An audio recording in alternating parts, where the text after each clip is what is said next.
আসসালামু আলাইকুম ওয়া রাহমাতুল্লাহ। ডিয়ার ভিউয়ার্স, আবারও চলে আসলাম তোমাদের সামনে একটি নতুন ভিডিও লেসন নিয়ে। Transformation of sentences assertive two objective. আজকে আমরা অ্যাসার্টিভ সেন্টেন্সকে অবজেক্টিভ সেন্টেন্সে পরিবর্তন করব সবচেয়ে সহজ নিয়মে। তোমরা আজকের ভিডিওটি প্রথম থেকে শেষ পর্যন্ত খুব ভালোভাবে দেখবে আর ভিডিও দেখার সময় কোনো দিকে মনোযোগ দিবে না।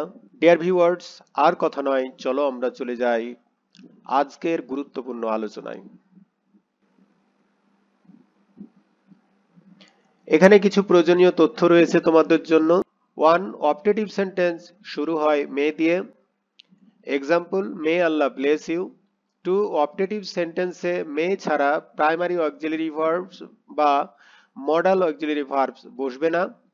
Example, may you be happy in life. 3. Objective সেন্টেন্সের স্ট্রাকচার হবে may plus sub plus verb one plus extension plus full stop. Example, may you prosper in life. Modified objective sentence. Modified objective সেন্টেন্সের শুরুতে মে বসে না। এই ধরনের sentence assertive থেকে objective হয় না।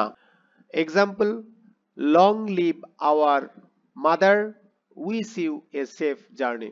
আমাদের মনে রাখতে হবে মডিফাইড অবজেক্টিভ সেন্টেন্সের শুরুতে মে বসে না আর এই ধরনের সেন্টেন্স অ্যাসার্টিভ থেকে অবজেক্টিভ হয় না। যাই হোক, এই নিয়মটি তোমরা খুব ভালোভাবে মনে রাখবে। এবার আমরা অ্যাসার্টিভ সেন্টেন্স থেকে অবজেক্টিভ সেন্টেন্স শিখব। 1. You will succeed in life.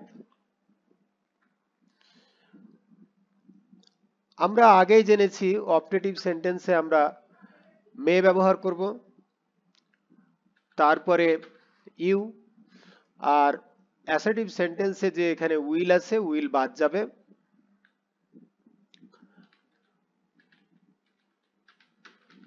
Succeed in life, may you succeed in life. 2. We hope that you will be happy in life. আমরা প্রথমে মে ব্যবহার করব। এখানে উই হোপ দ্যাট এবং উইল বাদ যাবে। মের পরে আমরা লিখব you be happy in life. তাহলে অবজেক্টিভ সেন্টেন্সটি কি হলো? May you be happy in life. 3. We wish that our parents will live long. We wish that এবং উইল বাদ যাবে, অবজেক্টিভ সেন্টেন্সে ব্যবহার করা যাবে না। তাহলে অবজেক্টিভ সেন্টেন্সে আমরা ব্যবহার করব মে, তারপরে আমরা ব্যবহার করব কি? Our parents leave long. We wish that our parents will live long. May our parents live long. 4. He reads the book. He reads the book. তাহলে প্রথমে আমরা মে ব্যবহার করব আগের নিয়ম অনুযায়ী, তারপরে কি ব্যবহার করব? হি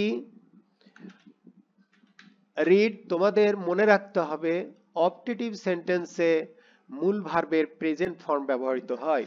তাহলে রিডস হবে না, হবে রিড দা বুক।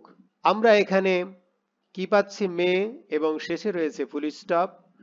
এখানে আমরা মে পাচ্ছি, শেষে ফুল স্টপ। এখানে মে পাচ্ছি এবং শেষে ফুল স্টপ। এখানে আমরা মে পাচ্ছি এবং শেষে রয়েছে ফুল স্টপ। তাহলে অবজেক্টিভ সেন্টেন্সের প্রথমে মে থাকবে এবং শেষে ফুল স্টপ থাকবে।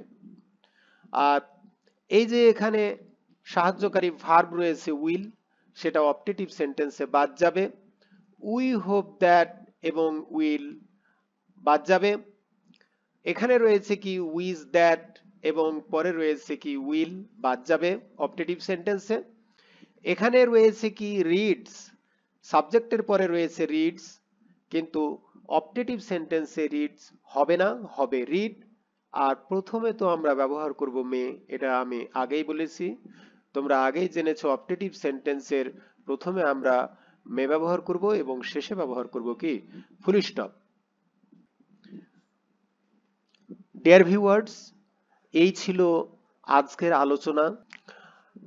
কেমন লাগলো আজকের আলোচনা নিচে কমেন্ট বক্সে কমেন্ট করতে ভুলবে না। আর ভিডিওটি যদি ভালো লাগে তাহলে আমার চ্যানেলটি সাবস্ক্রাইব করবে। তোমাদের সকলের সুস্বাস্থ্য কামনা করে আজকের মতো এখানে শেষ করছি। আল্লাহ হাফেজ।